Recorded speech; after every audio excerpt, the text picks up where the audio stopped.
Welcome to TDS studios. Hi friends, எல்லாம் சூப்பராக இருப்பீங்க நினைக்கிறேன். இப்போ நம்ம சூலூரில் இருக்கோம். ஏன் இருக்கோம்? சூலூர் கலைப்பித்தன். ஆமாம், அவர் தான் நம்மளை கூப்பிட்ருக்காரு. அங்கே பாருங்கள், அவருக்கு அகவை 80 முடிஞ்சு 81 தொடங்கும் போது அந்த சதாபிஷேகம் அப்படின்னு சொல்லக்கூடிய ஒரு விசேஷத்தை அங்கே நடத்துகிறாங்க. அதுக்கு தான் நாமெல்லாம் கூடியிருக்கோம். வாங்க போகலாம். எஸ்எல்வி நகரில் ஸ்ரீ விஜய விநாயகர் கோவிலில் தான் அந்த நிகழ்ச்சி நடக்குது. அங்கே பாருங்கள், அந்த கோயிலுடைய அழகை பாருங்கள். நவ கிரகங்களும் அதுவும் இதுவும் அதனுடைய அந்த பரிவார தெய்வங்களும் ஆனந்தமாய் ஊஞ்சலாடும் அந்த விநாயகரை பாருங்கள். யாரோ என்னமோ பண்ணுங்கப்பா, நான் ஜாலியாக ஆடிட்டுருக்கேன்னு அவர் ஆடிட்டுருக்கார். அது மட்டும் இல்லை, நம்மளையும் ஆட்டு வச்சிட்ருக்கார். அதை நல்லா கவனிக்கணும். பாருங்கள், அந்த விழா இப்போ தொடங்கிட்டு இருக்கு. அந்த கோவிலை இப்போ நம்ம ஒரு சுற்றி பார்த்துட்டு வந்துடலாம். வாங்க, என்னென்ன தெய்வங்கள் அங்கே இருக்குது அப்படிங்கிறத நம்ம பார்க்குறோம். இப்போ எல்லா விதமான கடவுளும் அங்கே காட்சியளிக்கிறார்கள். அந்த இடமே ஒரு மரமும் செடியும் கொடியுமாக ஒரு ரம்யமாக மனதுக்கு இதமாக பதமாக இருக்கிறது. இங்கே பாருங்கள், ஒரு பெண்மணி அந்த அரச மரத்தடி விநாயகருக்கு பூஜை செய்து கொண்டிருக்கிறார்கள். அருமையான அந்த காட்சிகளை பார்க்கும் பொழுது இன்று ஞாயிற்றுக்கிழமை காலை நேரம் மிக அருமையாக விடிந்திருக்கிறது என்று தான் நினைக்க தோன்றுகிறது. இதோ இறைவணக்கம் மற்றும் தமிழ்தாய் வாழ்த்துடன் நிகழ்ச்சி தொடக்கம்.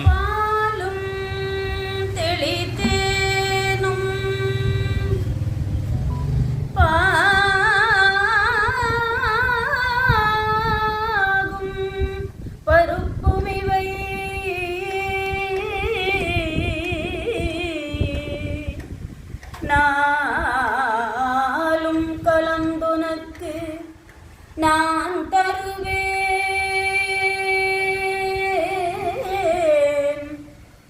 கோலம்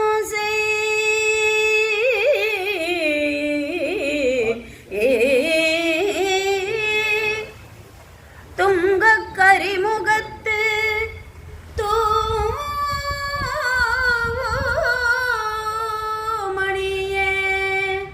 நீ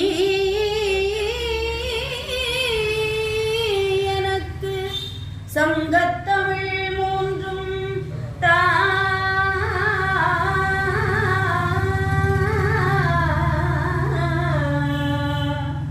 நீ எனக்கு சங்கத்தமிழ் மூன்றும் தா. நீ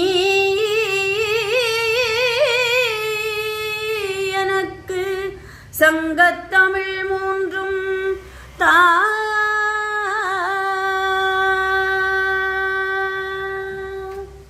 நீராறும் கடலுடுத்த நிலமடந்தை கெழிலொழுகும் சீராறும் வதனமென திகழ் பரத கண்டமிதில் தெக்கணமும் அதில் சிறந்த திராவிடனல் திருநாடும் தக்க சிறு பிறை நுதலும் தரித்தனரும் திலகமுமே அத்திலக வாசனை போலனை துலகும் இன்பமுற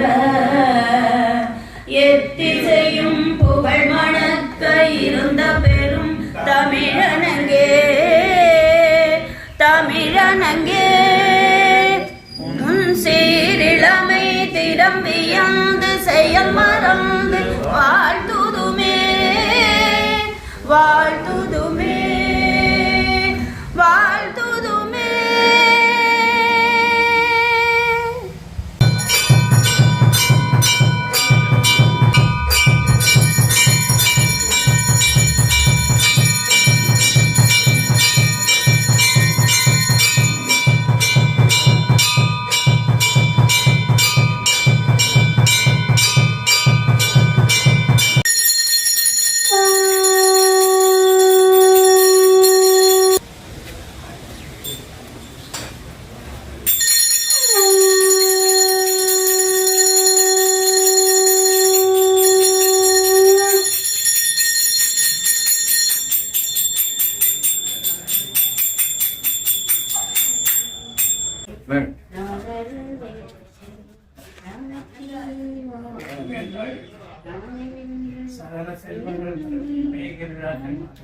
சத்தியவான் நித்தியம் உள்ளத்தில் பிரி போட்டு அகிலமதில் நோயின்மை கல்வி தனம் தானியம் அழகு புகழ் பெருமை இளமை அறிவு சந்தானம் வழி துணிவு வெற்றி வாழ்நாள் நல்லூர் நுகர்ச்சி தொகைதேரும் 16 பேரும் தந்தரிலே இந்த மணமக்களை வாழ்த்த வேண்டும்.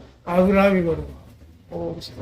உலகலாம் உணர்ந்து ஓதற்கரியவன் நிலவலாவிய நீர்மணிவேன் என் அழகில் சோதியன் அம்பலத்தாடுவான் மலர் சிலம்படி வாழ்க்கை வணங்குவான்.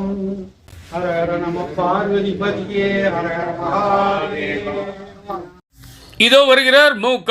அன்வர் பாட்ஷா, திருவள்ளுவரின் மறு உருவம். கோவை மாவட்ட தலைவர் பொறுப்பை முன்னாள் மேலாள் தலைவர் பொறுப்பை அலங்கரித்த பெருந்தகை எங்களின் பாசத்திற்குரிய ஐயா சூலூர் கலைப்பித்தனார் 1000 பிறை கண்ட பெருந்தகை. மகிழ்ச்சியான ஒரு தகவல். அவர் கலைத்துறையிலும் சரி, திரைத்துறையிலும் சரி, இலக்கிய துறையிலும் சரி, வாழ்வியல் துறையிலும் சரி, தனக்கென்று தனி முத்திரை பதித்த பெருந்தகையாளர் ஐயா அன்வர் பாட்ஷா அவர்கள் தொடங்கி வைத்த அந்த வாழ்த்துறை அனுமார் வாள் போல நீண்டு கொண்டே செல்கிறது. பல அன்பர்கள், பல தமிழ் அறிஞர்கள், அண்ணனை விரும்பியவர்கள், தெரிந்தவர்கள், பழகியவர்கள், ஆஹா எத்தனை வார்த்தைகள், எத்தனை சொற்கள், எத்தனை உரைகள், அனைத்தையும் இங்கே கொண்டு வர வேண்டுமென்றால் நீங்கள் பார்ப்பதற்கு உங்களுக்கு நேரம் போதாமல் போகலாம். எனவேதான் இதை சுருக்கமாக கொடுக்க வேண்டும் என்ற ஒரே காரணத்திற்காக வீடியோ எடுக்க வேண்டிய இடங்களில் புகைப்படங்களாக எடுத்துள்ளோம். கூடுமானவரை சுருக்கமாக கொடுக்க வேண்டும் என்ற ஒரு ஆர்வத்தினால் இந்த போன்ற சூழ்நிலை உண்டாயிற்று. நீங்கள் பொறுத்தருள வேண்டுகிறேன். அங்கு பாருங்கள், அந்த மக்கள் என்ன அழகாக அமைதியாக பொறுமையாக உட்கார்ந்திருக்கிறார்கள். பொதுவாக இது போன்ற விழாக்களில் சலசலப்பும் அங்குமெங்கும் சென்று கொண்டும் யாருமே ஒரு நிதானத்தில் இருக்க மாட்டார்கள். பரபரவர என்று இருப்பார்கள். எப்பொழுதடா முடியும் என்பது போல ஒரு முகபாவத்தை வைத்து கொண்டிருப்பார்கள். ஆனால் இங்கே அப்படி அல்ல. நான் பேசுகிறேன், நீ பேசுகிறேன் என்று போட்டியில் வந்து அனைவரும் அவரவர் மனதில் உள்ளதை கூட்டி தீர்த்து விட்டார்கள். அதன் பிறகு அந்த பொன்னாடை போர்த்தும் நிகழ்ச்சி மற்றும் ஆசீர்வாதம் வாங்கும் நிகழ்ச்சி, புத்தகங்கள் வழங்கும் நிகழ்ச்சி அனைத்தும் சிறப்பாக நடந்தேறியது. ஆஹா, என்ன ஒரு கண்கொள்ளா காட்சி! 80 வயது தம்பதியை காண்பதே ஒரு பெருமைதானே, இல்லையா? அங்கு பாருங்கள், ஒரு விஐபி கூட வந்திருக்கிறார். புரட்சித் தலைவர் பொன்மனச்செம்மல் எம்.ஜி. ராமச்சந்திரன் அவர்கள் உருவாக்கிய அகில இந்திய அண்ணா திமுக கழக சட்டமன்ற உறுப்பினர் சூலூர் தொகுதி திரு வி.பி. கந்தசாமி. ஆஹா, என்ன ஒரு அழகான புன்னகை பூக்கிறார் பாருங்கள். அற்புதமான நிகழ்ச்சி. அவர் வந்தது அந்த நிகழ்ச்சிக்கு மேலும் ஒரு மணி மகுடம் சூட்டியது போல இருந்தது. அருமையான நிகழ்ச்சி. அந்த பாடகி பாருங்கள், என்ன அழகாக பாடினார்கள், ஜெயலட்சுமி. ஆஹா, அதெல்லாம் இன்று பூராம் கேட்டுக்கொண்டே இருக்கலாம் போல இருக்கிறது. அந்த அளவுக்கு நிகழ்ச்சி மிக மிக அருமையாக இனிமையாக நடந்து கொண்டிருந்தது. அதைவிட அடுத்து வரும் செய்தியை நன்கு கேளுங்கள். அடுத்து வரும் 3 பேரை கவனியுங்கள். முத்தான 3 மதங்களான ஹிந்து, முஸ்லீம், கிறிஸ்டியனை சேர்ந்தவர்கள் மூவரும் எவ்வளவு பாங்காக அமர்ந்திருக்கிறார்கள் பாருங்கள். அதுவும் அவர்கள் நமது கோவிலுக்கு வந்து பொறுமை காத்து உரை நிகழ்த்தி வாழ்த்தி, அடடா எவ்வளவோ சொல்லிக்கொண்டே போகலாம். இது போன்ற காட்சிகளை நான் இதுவரை கண்டதில்லை. அதனால்தான் அதை பிரமித்து நான் உங்களுக்கு மீண்டும் ஒரு முறை சொல்லிக் கொண்டிருக்கிறேன். அற்புதமான விஷயம். நன்றி, நன்றி, அனைவருக்கும் நன்றி. கிட்டத்தட்ட நாம் நிகழ்ச்சியின் நிறைவு பகுதிக்கு வந்துவிட்டோம். இது போன்ற நிகழ்ச்சிகளை காண்பது நமது மனதுக்கும் உடலுக்கும் உற்சாகத்தை அளிக்கக்கூடியது. அகவை முதிர்ந்தவர்களின் அனுபவம்தான் நமது வாழ்க்கை பாடங்கள். ஆக அதை புரிந்து கொண்டால் நாம் சிறப்பாக வாழ முடியும். இதுவரை உடன் வந்து பயணித்த உங்கள் அனைவருக்கும் எனது மனமார்ந்த நன்றிகளையும் வணக்கங்களையும் தெரிவித்துக் கொள்கிறேன். நிச்சயமாக இந்த விஷயம் நிகழ்ச்சி உங்களுக்கு பிடித்திருக்கும் என்று நம்புகிறேன். உங்களுடைய கருத்துக்களை எதிர்பார்க்கிறேன். மறக்காமல் உங்கள் கருத்துக்களை சொல்லவும். மீண்டும் அடுத்த எபிசோடில் சந்திக்கும் வரை உங்களிடமிருந்து விடைபெறுவது உங்கள் அன்பன் டி. சண்முக சுந்தரம், போத்தனூர், கோயமுத்தூர். நன்றி, வணக்கம். இதோ தலைவரின் ஏற்புரை. நான் இந்த 80 வயது தொட்டதை பற்றி என்னுடைய பழைய நினைவுகளெல்லாம் நினைவில் கொண்டு வந்து பேசலாம் என்றுதான் எண்ணியிருந்தேன். இருந்தாலும் இறுதியில் ஏற்புரை என்பது எல்லாரும் சோர்வு இருப்பார்கள். அந்த சூழ்நிலையெல்லாம் முடித்திருக்கிறேன். அந்த நேரத்தில் இரவு 4 மணிக்கு புத்தகத்து கோயில் மரத்தில் உதயம் வந்தால் கூட என்னமோ எனக்கு ஒன்று தோன்றியது. சரி என்று அப்படி உட்கார்ந்து முன்னுரை எழுதுவார் எழுதினேன். சரி, பெரிய உரையாக இல்லாமல் சின்ன உரையாக முடிக்கலாம் என்று எழுதியே அப்படி வாசிக்கலாம் என்று எண்ணுவனே. சூழ்நிலையும் இப்பொழுது 1 மணி ஆகிறது. அவையார் சொன்னதுமான 10 வந்தால் 10 கடந்து போய்விடும். அதை கருத்தில் கொண்டு எழுதியை பற்றி முடித்துக் கொள்கிறேன். முயற்சி, உழைப்பு, உயரை தருவோம், செல்வம் வரும். 80 வயதில் தொடங்கினால் அவர்கள் இறைவனுக்கு சமம் என்று எல்லோரும் அவர்கள் ஆசீர்வாதம் பெறுவார்கள். நான் அந்த நிலையில் போல் நிற்கிறேன். அதிசயமானாலும் அதற்காக இறைவனுக்கு நன்றி சொல்கிறேன்.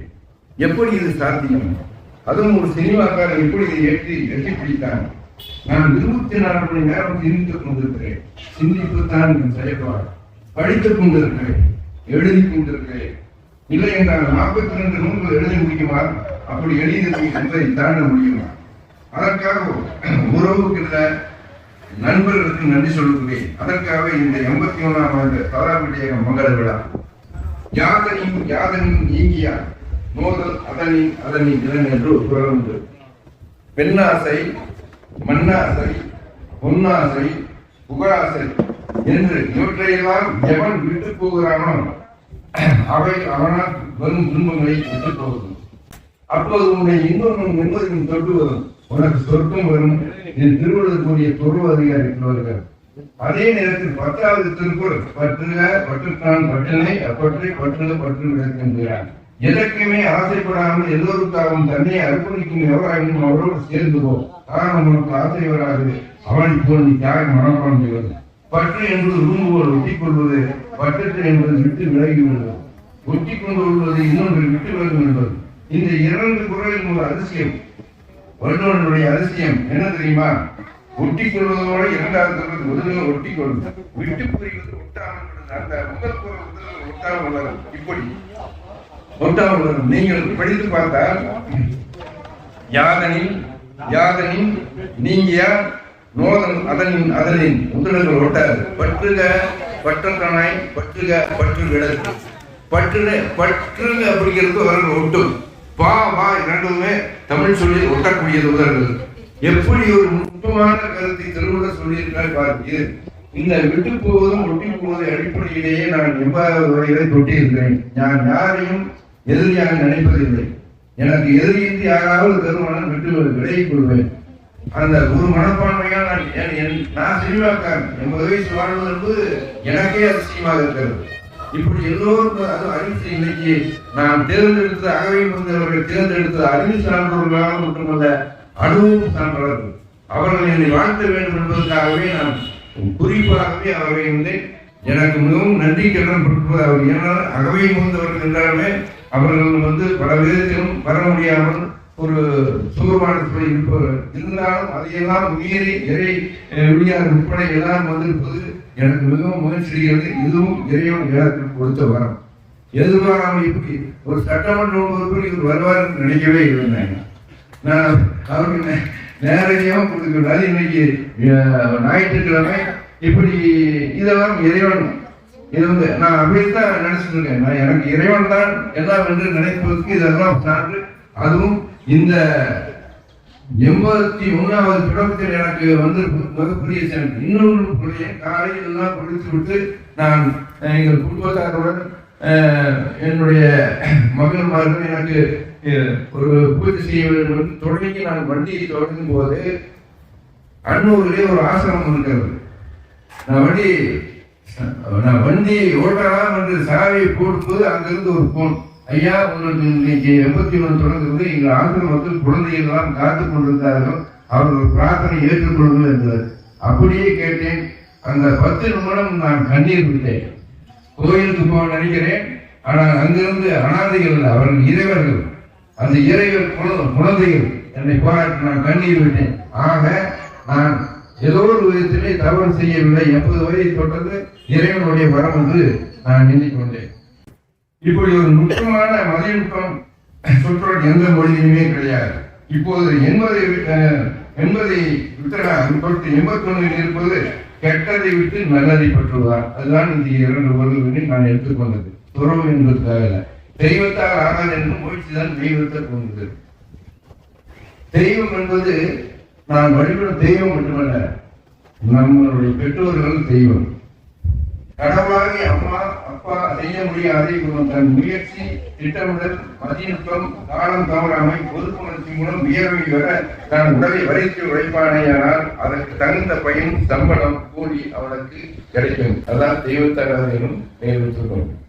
மேற்சொன்ன 3 குறிக்கோளும் நானே உதாரணம். எனக்கு அப்பா அம்மா ஒன்றும் செய்யவில்லை, குடும்பமும் ஒன்றும் செய்யவில்லை, சுயமாக உழைத்த நட்பான உயர்ந்தேன். அந்த நட்புதான் என்று பாராட்டுகிறேன். நன்றி, வணக்கம்.